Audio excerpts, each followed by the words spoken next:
First class of the new Christian year. But carrying over the topic we started last week, someone had suggested, could we talk about heaven and hell and the concepts related to those terms? What do we mean by heaven and hell? So I started discussing that last week. And then I thought I really should have made a few other preparatory remarks. So I'll make them on week 2. As I joked last week, I'm not going to be able to clear up this matter for anyone. But consider a couple things. Many Sundays we've recited the Apostles' Creed. I believe in God the Father Almighty, creator of heaven and earth. I believe in Jesus Christ, his only Son, conceived of the Holy Spirit, born of the Virgin Mary, suffered under Pontius Pilate. You know, and so that's the Apostles' Creed. The Nicene Creed that comes out of the Council of Nicaea expands on it. The Chalcedonian Creed expands on the Nicene one, each time adding more words about God of true God, light of true light. You know what none of the councils ever say? Anything about heaven and hell. Now what does that tell you? I mean, the councils are working out. Who is Jesus? How do we understand the divinity of Jesus? Is he fully God and fully man? Is he one substance with the Father? And who is the Father? He is creator of heaven and earth. He is the Father Almighty. What is the nature of the Spirit? The Spirit, I believe in the Holy Spirit. I believe in the Catholic Church, the Apostolic Catholic Church, which Catholic means worldwide. Like there's one church. Part of the creed is, I believe in the bodily resurrection. I believe that Jesus will come to judge the living and the dead. But there's nothing like, and I believe in the eternal damnation and torment of those who do wrong. It's never in there about hell. Neither is there a statement about heaven in the creed. What does that tell us? It's not essential. As far as important enough to actually say we need to emphasize. In 2,000 years of Christian history, council, now there's been statements issued, sure, but has it ever been incorporated into the creed? That creedal statement. This is the fundamental basic belief that we have. Never has there been anything included. Which means there are a variety of thoughts and ideas, and you really can't be a heretic, right? Because now, if I say, well, Jesus is not of the same substance as the Father. Like the Father is God Almighty, but Jesus is a lesser form of the divine. I'm officially a heretic because the ecumenical councils of the church have said, no, that's not correct. Right? But when it comes to heaven and hell, there is no church-wide statement about what we're talking about. Yeah. I feel like this is a trick. Because the Apostles' Creed says he descended. He preached to the people of hell, didn't he? He descended to the dead. Yeah. Is that what it says? We always In the Presbyterian church, they say you descended into hell. That's interesting, isn't it? The version of the Apostles, yeah. So, but it's not my point is there's no statement about what it is. Because the question is not, well, is there a hell? Well, Jesus is using a term, Gehenna, which we have translated as hell. It's not like, well, is there a hell? Well, of course there is. The question is, what is it? And I'm saying there's no ecumenical, church-wide declaration as to the nature of exactly what heaven is, as where we go, or what hell is. It just isn't there. So that's my point is, and it's why you can find differing thoughts. And we're all Christians, right? With those differing thoughts. So that's one thing I want us to realize is it's never been established by those broad ecumenical councils, of which there were 7 initially, that set out over centuries. This is the exact core nature of our faith. No statements about the nature of heaven and hell as being in that. So I think that's significant. one of the other things is whatever I have to say, therefore, in this class is really an area in which you don't have to agree with me. I say that a lot. Well, you don't have to agree with me, which is always the case. You don't have to agree with me. But this is really a case where you don't have to agree with me. And I admit, I don't know that my thoughts, which have changed and evolved over time, are necessarily all that accurate. I'll share as we go along how I tend to think about it, but you have lots of leeway to think about it differently, and who am I to say, no, don't think about it that way? I don't know. Does that make sense?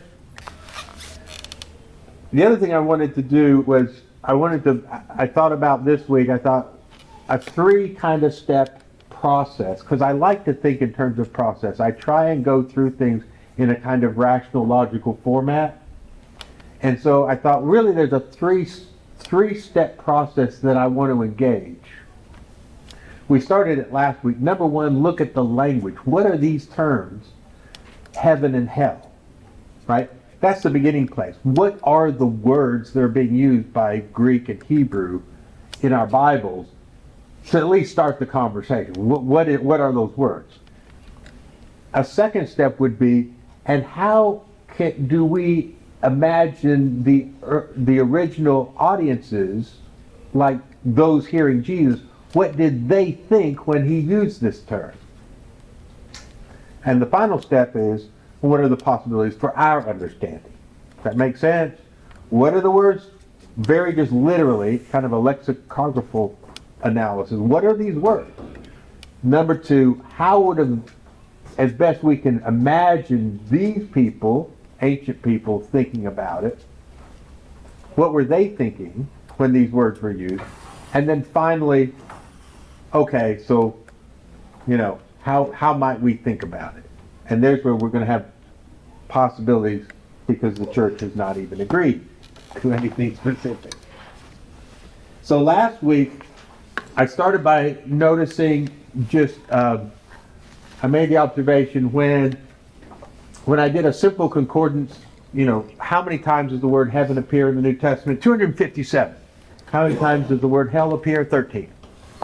These are not subjects of equal importance. They are not. Even though the way I grew up, they were of equal importance. It was either heaven or hell. You would have thought Scripture was full of talking about hell as much as we talked about it. There's only 13 times, and if you take out the duplicates, where Matthew and Mark and Luke use the same instance, then you're down to 9. Because Jesus uses the word hell 7 times, James once, Peter once. And Peter's using a totally unique word that's Persian in origin, that Jesus never uses, no one else ever talks about. That doesn't indicate it's wrong, it's just, that's a whole different word. And in English we render it hell. So really, 9 times does our New Testament mention hell. That's not a whole lot, right? So that was one of the points I made. And we started by looking at some of those instances. Since Jesus uses it 7 times, it's not hard to look at all of them. I also mentioned last week, we're not going to do something similar with heaven, because there are 257 uses in the New Testament. It's everywhere, right? And the word heaven in Greek is literally sky, that which is above us, right? And I think this is absolutely consistent across all cultures and all times, which is interesting, that all peoples have always thought that the good is up and the bad is down. I think every single culture thinks that. The grave, the pit, the Jews would talk about Sheol, going down to the abyss. The bad is always down, even though Sheol isn't the same as hell. It just means the place the dead are. I don't know a culture that thinks the dead go up and somehow what is good is below us. Right?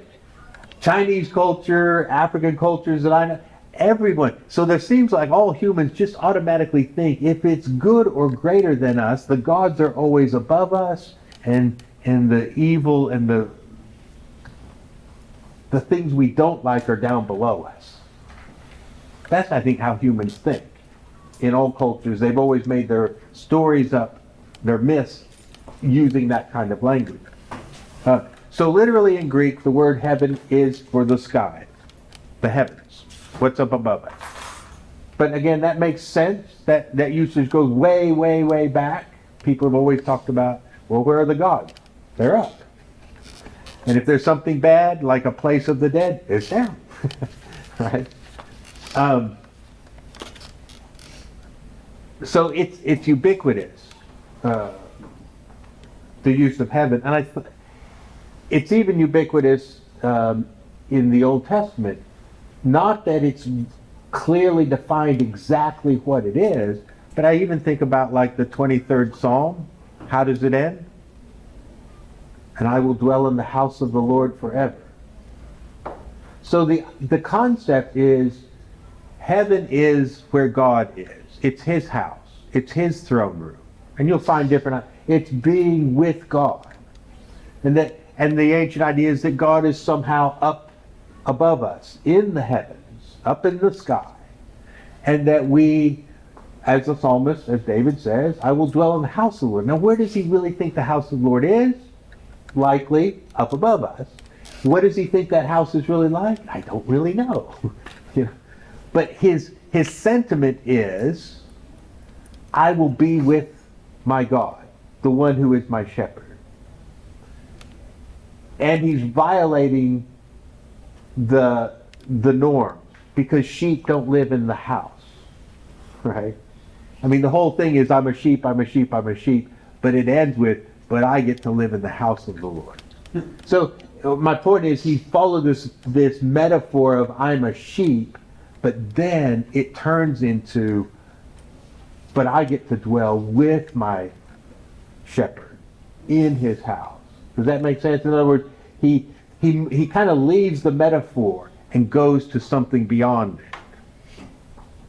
it. So there's lots of stuff like that. Talk about the throne room of God, or the where God dwells. That's the concept of heaven. The concept of hell is much more difficult. So we looked at Matthew 5:22 the first time. I'm only going to use Matthew. I'm not going to look at parallel instances from other Gospels. What would be would just be repetitive. So the first one in Matthew 22 is, you don't need to be angry. You'll be guilty before the court. If you say you're good for nothing, you're going to have to go before the Sanhedrin. In other words, it's a chargeable offense. And then the final one, if you say you're a fool, well, then he says that's guilty enough to go into the fiery hell, the Gehenna. What was Jesus meaning? What did his hearers think? Well, the first two are pretty obvious. Evidently, you could be called before the court because of what you've been saying. It's kind of slanderous, right? It's a chargeable offense. A local court, or maybe even a more prestigious court. What our translation says the Supreme Court, but what that was in Judea was the Sanhedrin, as John David pointed out last week. So it kind of almost suggests that Gehenna is kind of like a court, right? Because the other places the ultimate punishment. but going before the court's not ultimate punishment. See what I'm saying? And the thing is, this is a hard thing to do, is to stick with what the text is saying, because we have these. In other words, if you go before the court, you're not going to get punished. You're going to have to answer for what you've done, right? The court makes a determination. The judge has to hear the case.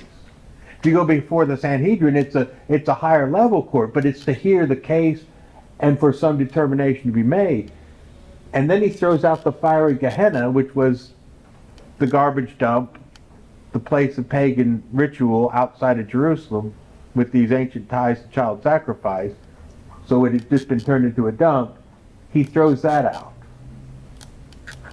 See, I'm just trying to say, what if we heard it pretended like we never knew what Gehenna was? Like we'd never heard medieval ideas of Gehenna and things. What would that sound like? It almost sounds like, is it a higher court still? Is it the court of, where a decision will be made? Is that what it is? I mean, that would follow the logic. Does that make sense? Again, I'm not saying that's how to necessarily interpret it. I'm just saying it's that one passage. There are degrees of how you have to answer. So is that a court of higher even answering for what you've done? Or Maybe. is that where the courts send you if you're condemned, you know?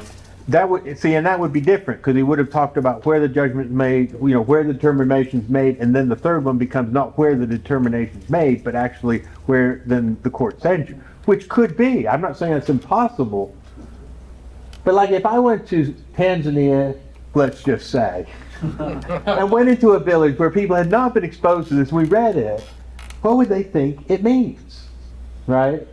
If they didn't have medieval frescoes of hell, what would they think this means, right? Okay, because, and just think about it. Actually, I remember distinctly where someone, I think I was in Africa, and we had these retreats, and someone came and they were talking and said, hell is not where the devil rules, it's where the devil's punished. I really had that medieval idea, like the paintings. The devils are in charge. It's their kingdom, and they get to torture you, right? That's what the cartoons are, right? The cartoons about devils with pitchforks are always, they're the bosses in hell, torturing people who, so when you go to hell, you get thrown to the torturers, the devil, right? The demon. That's not even near a biblical idea, right? The devil does not rule in hell. It's not his kingdom. If anything, it's his prison, right? Does that make sense? See how these popular ideas are like not even near the biblical information we have. So it seems to me there's no information that that's the kingdom of darkness, the kingdom in which the devil is in charge. We could go to passages which would say, no, it looks more like that's where he will be imprisoned, not where he will rule. So throw out all your medieval art about the devil's torturing people like they're in charge and you've been given over to them. No, that's not a viable picture biblically. That's marketing for a building program. Yes, and for people to be prim and proper, right? So, and really, consider this. So, why does the medieval period develop these elaborate depictions of hell to motivate people to not do wrong? In medieval Europe, you are a Christian whether you want to be one or not. If you're French, you're Christian. If you're German, you're Christian. If you're Italian, you're Christian. You're born Christian. Every single person is a Christian. It's not a matter of decision. It's not a matter of discipleship. It's just a matter of birth. Every Spanish person is a Christian. When everyone's a Christian by default, devotion is kind of low, right? Because no one ever, you're a Christian, everyone else around you is Christian, you were born a Christian, you were, every city has its cathedral, has its church in the middle, and you don't have any choice in the matter. So reality is the devotion of people is very, very low. So the way the church tries to gin up more devotion is through terror, right? Because there's no evangelism, not of Europe. Everyone is by default Christian. You were baptized, you grew up, you're Christian, this is who we are, we're French, we're Christians, So that's why the medieval church creates all these hellish pictures of torment and what could happen to you to try and motivate people to actually be good. We know no one is Texas, man. But you follow the reasoning? I think that's valid historical analysis. I'm not the only one who makes it. Paul Tillich, the theologian, makes the same analysis when he looks at the span of history. He says that's the problem, is commitment is low because everyone's a Christian by default. So morals are pretty low. People are actually trying to follow Jesus necessarily. That's just what they are. It's an identity. And a small percentage of people that agree. Yeah, yeah, and so yeah, you see, but you depict these images, and they would actually have plays where they would depict the torturing of people. It's to try and motivate people, because it's not like people are Christians because they want to be, because they made a choice. They heard the gospel, they thought, this is how I want to live, and they made this choice to try and follow. It's just what they were, right? So, because I guarantee you that, you know, in places where Christians are persecuted, nobody's a Christian by default, right? If you're a Christian in a place where it's difficult to be a Christian, every Christian is highly committed. If you're a Christian in Pakistan, you're highly committed. In any Muslim, you're highly committed. Because to make that choice is to step out and to take a risk. There's no lackadaisical Christians in those places, right? But was one of those places in the Middle Ages where commitment was low, right? I think that's why we got all these terrifying visions of hell, and that's not a personal opinion. Those were developed to try and get people to live better, to follow the rules more, because this is what's going to happen to you. And it's carried over, like now it's become the default way of looking at it, right? I was just wondering, another potential possibility too is, I think our human way of understanding things is the evil has to be punished. And we cannot conceive of forgiveness that God offers. Right. It doesn't seem like it's right. We've got to actually punish it. And it seems to fit the narrative that as humans we've adopted. I think you're right too. The grace of God is really amazing, and lots of times it seems impossible to believe. So we have to work out another scheme in our mind, because can God simply just forgive us and say you're forgiven without any debts paid? I mean, how is that possible? And mainly that's because, I wouldn't do that. So, basically I can't imagine forgiving without debts being paid. So that's part of it. Okay, so, but back to hopefully, and it's up to me, it's not your fault, moving more quickly, looking at Jesus using the word Gehenna. So we're back in Matthew 5. We saw 22. Now look at 29. The next instance. If your right eye makes you stumble, tear it out, throw it from you, for it is better for you to lose one of the parts of your body than for your whole body to be thrown into Gehenna, into hell. And then the next verse. If your right hand makes you stumble, cut it off, throw it from you, for it is better for you to lose one of the parts of your body than for your whole body to go into hell, Gehenna.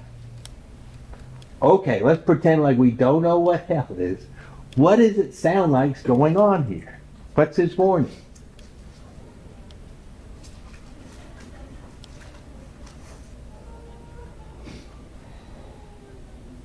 If you cut off your hand, where's the hand go? Huh? Garbage dump? Yeah, it goes to Gehenna. Did you see? It's better to throw your hand in Gehenna than your whole body to go. Do you see what he's implying? It's better to take your eye out and throw it in Gehenna than your whole body go into Gehenna. Because it is the garbage dump. It is where the carcasses are thrown. Do you follow the logic? That sounds like what he's saying. The warning is, it'd be better to throw a part of you in hell than the whole of you. Which makes sense, whatever the metaphor of Gehenna is representing. Even if we don't know what it's representing, it obviously represents a place you don't want to go, whatever it represents, right? So the logic is, you don't want your whole body going there. It'd be better to just throw a bit of it there. That's always puzzled me in a way. It almost Right. sounds like my eye and my hand have separate autonomy. If I get rid of that piece, the rest of me's okay.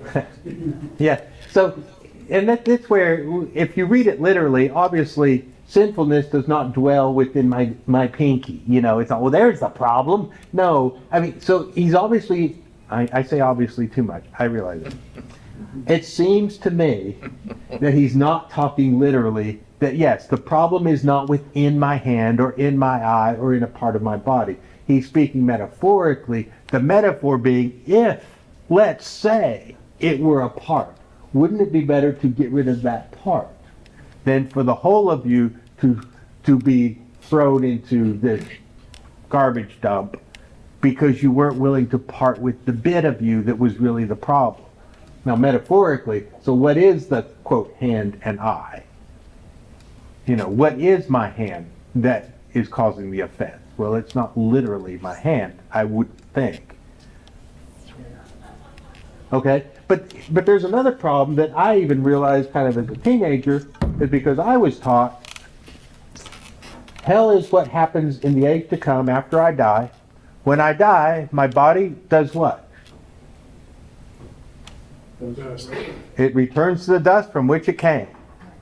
And this essence of myself, my spirit, is what continues on. And then I'm resurrected, and then I'm judged, and I'm either going to spend eternity in heaven or hell. So as a kid, I'm thinking, I didn't know my body could end up in hell. Not this one. This one can never end, this body can never end up in hell in the classic model. Because this one returns to dust. It does not end up anywhere. So then, does this mean he's talking about I need to chop off part of a glorified, incorruptible, celestial body, as Paul describes it, and throw that away? Well, that would not seem to be a glorious, incorruptible, heavenly body that Paul talks about in 1 Corinthians 15. If it's glorious and incorruptible, there's no need to chop a bit of it off and throw it somewhere. Is it making sense? I mean, I'm just trying. I was enough of a problem child that I would actually see these issues and then I would think this doesn't match up with what you're telling me. It started to sound to me like hell was not a future or only a future thing, but it was also a present possible reality. It seems to me that Jesus is not talking to these Jewish people from this mountainside about where they might end up after their lives are over. It seems like he's talking about very real present possibilities. You could end up in front of the court, buddy, or in front of the Sanhedrin, buddy. What, in the life to come? No, now. And your body could end up in this Gehenna if you're not willing to throw part of it away. Those both sound much more like immediate possibilities, present day possibilities, than simply future possibilities. That makes sense? Yeah. I'll give you a sneak peek into where I land on all of this. You may have heard me say, I need to take care of the present and the future will take care of itself. I'm not saying that this has no future implications, but the only thing that I have to deal with is the present, the here and now embodied existence, which I believe will continue to be consistent in the age to come with whatever I'm doing now. So I'm not saying, well, this has nothing to do with what happens after death. I am saying, I need to address it more as what I'm doing now, heaven or hell. And don't worry about the future, it will take care of itself. If I align myself with the ways of God, the heaven of God, the kingdom from heaven in Matthew, kingdom of heaven, called kingdom of God more frequently in Luke and Mark. If I'm living into that, I don't have to worry about, well, what's going to happen after. I'm already present with that. But if I'm living a hellish existence now, well, it's not going to instantly change to heaven later, right? You know, in other words, this is part of my reasoning for thinking I like to think of heaven and hell as present realities much more than worry about them as future realities. But I'm not saying they aren't future realities. I'm saying, but the only thing I can do something about is the here and now. And I can either be living in the house of the Lord forever, starting now, or I could be building my own little fiery pit right now and living in the midst of it. I don't know, but I'm giving you hints into how I tend to look at it.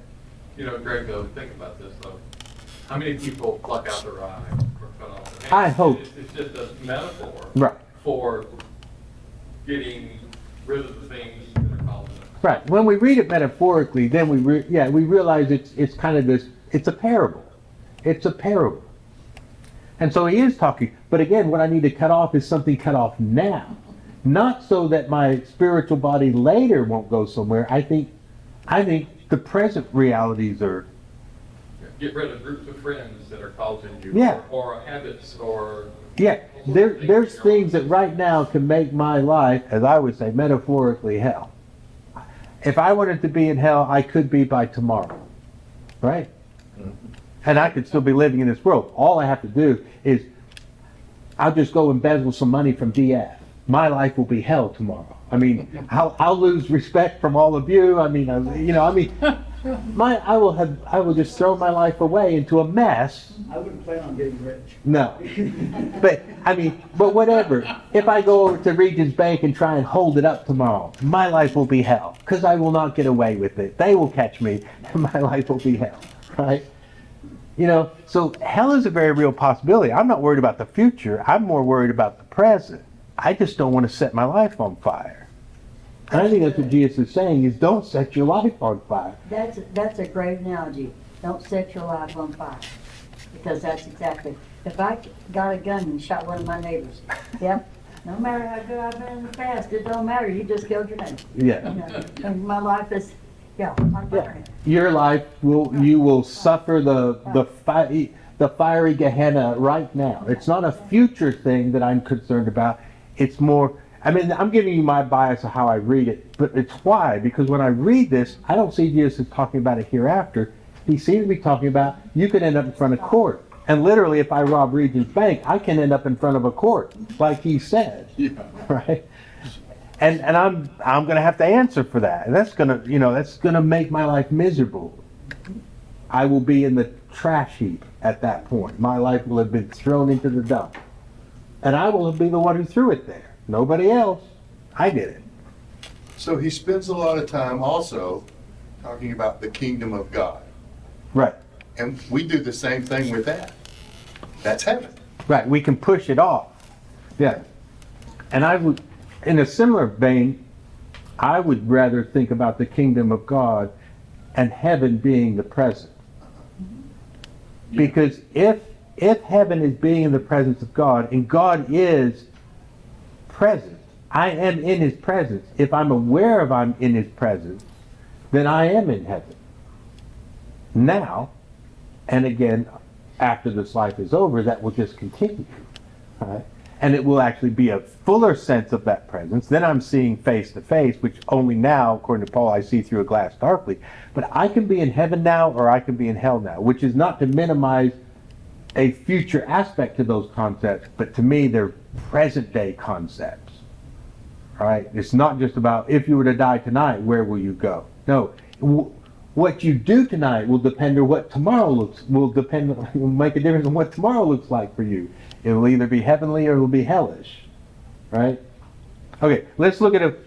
We're almost halfway through the times Jesus uses this word, right? So we jump to chapter 10, verse 28. The middle instance of him using this term.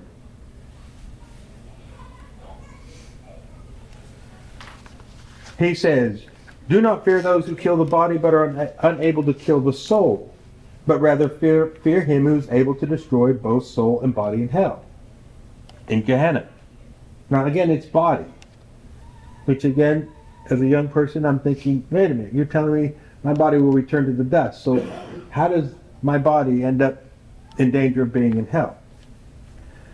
Now who is the him? Well, I would say traditionally we have thought the him is God. God is the one that I need to fear. But let's read on. Are not 2 sparrows sold for a cent, and yet not one of them will fall to the ground apart from your Father, who now he names his Father? But the very hairs of your head are all numbered, so do not fear. You are more valuable than sparrows.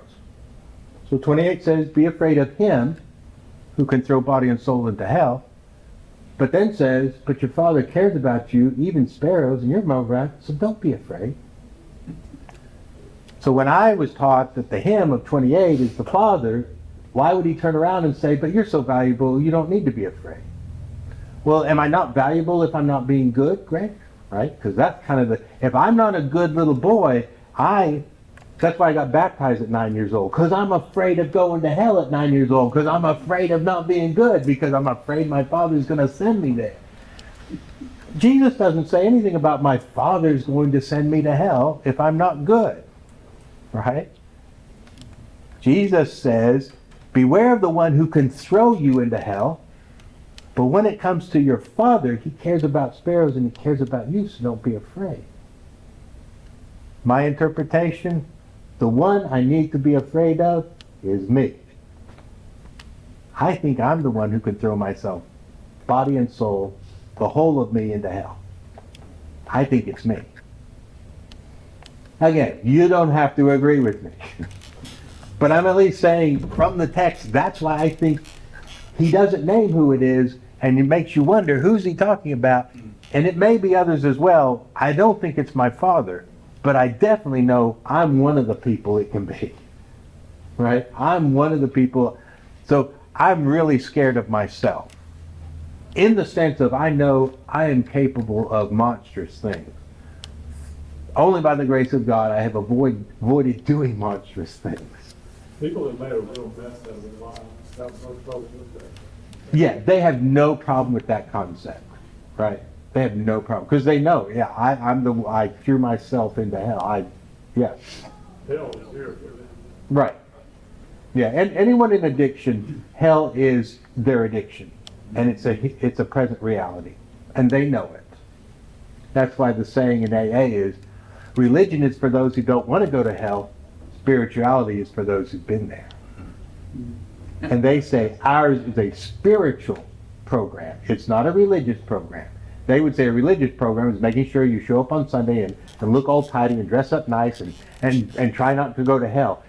Addicts are like, we have no time for that. We have already been to hell. And we're not looking for religion. We're looking for a spiritual transformation, for genuine inner spiritual transformation, because it's how we got. It's the only way to stay out of hell. So anyone in addiction has no problem understanding hell is now.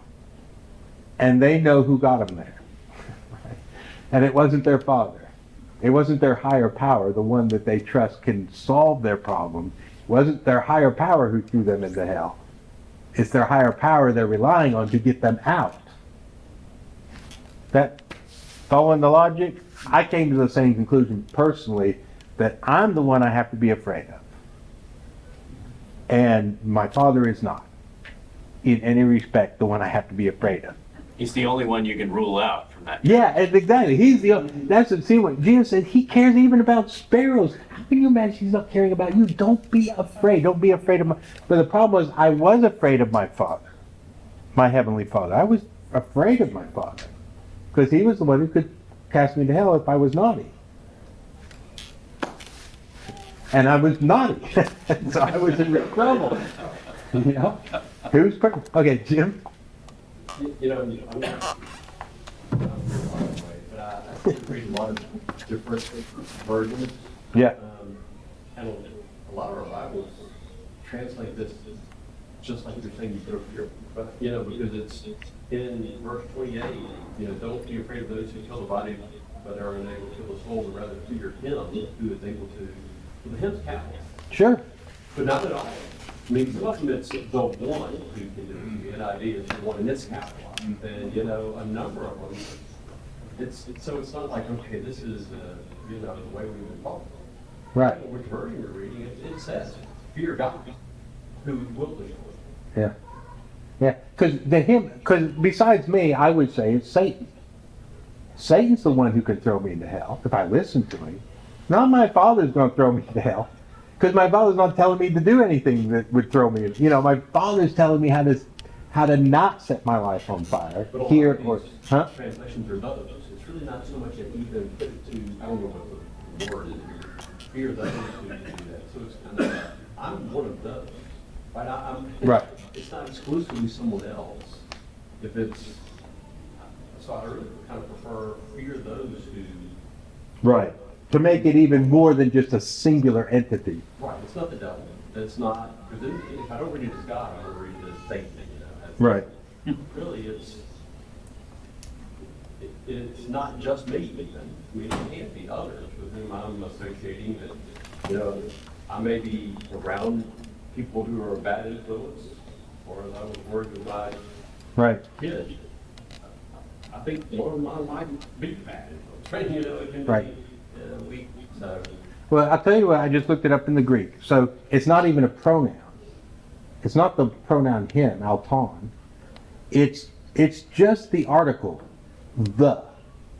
In So Greek, it could be the love of money or the love of power. Singular, Greg? it's singular.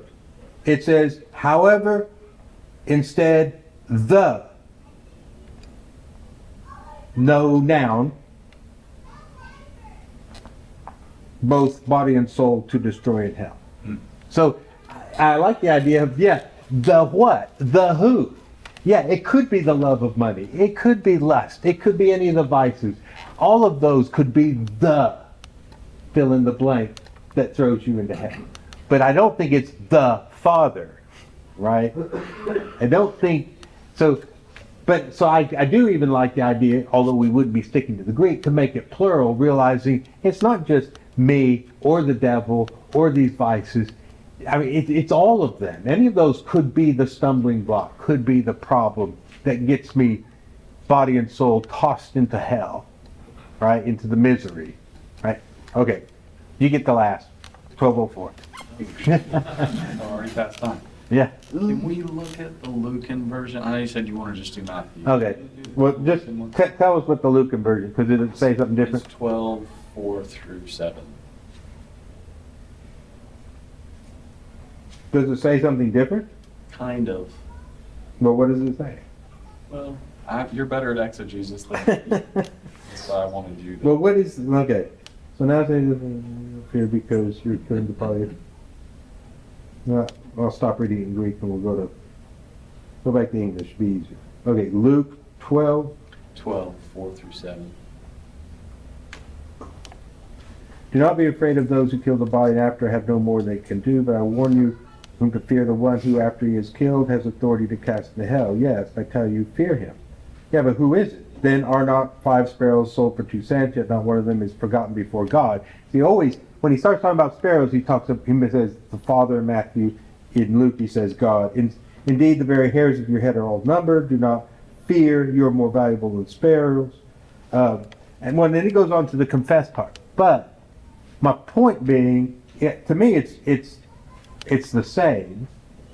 It's because you still have the question. This translation says, "Fear the one," capitalized, who after he is killed has authority to cast into hell. Let's see, in the Greek, probably what does it do? It's exactly the same. It has the same article, ton. Yeah. The, with no noun to go with it. Fear the. I was thinking about that after the killing of the body. Can throw, yeah. And so is it really me then, if it's after the killing of the body? That's where I was getting stuck. Oh, you mean, so, well, again, I would ask, is this literal? And what does the killing of the body mean? Like biological death?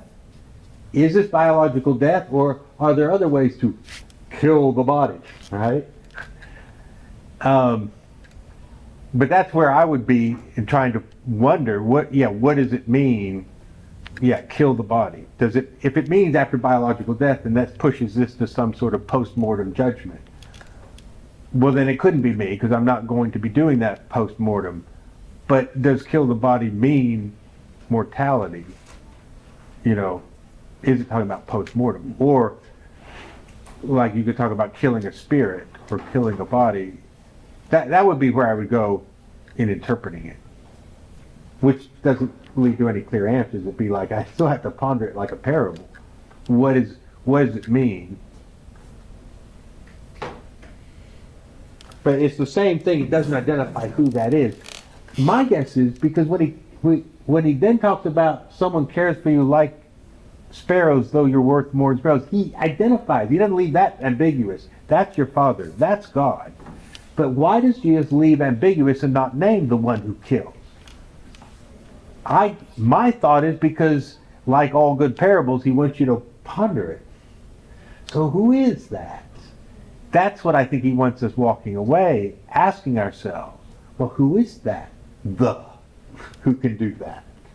Be wary of that force, the Yeah. things that really corrupt, those are the things we should be focused on. Right. And that seems to be in opposition to your Father caring for you, is there is a literally in the Greek, there is a which can do this to you.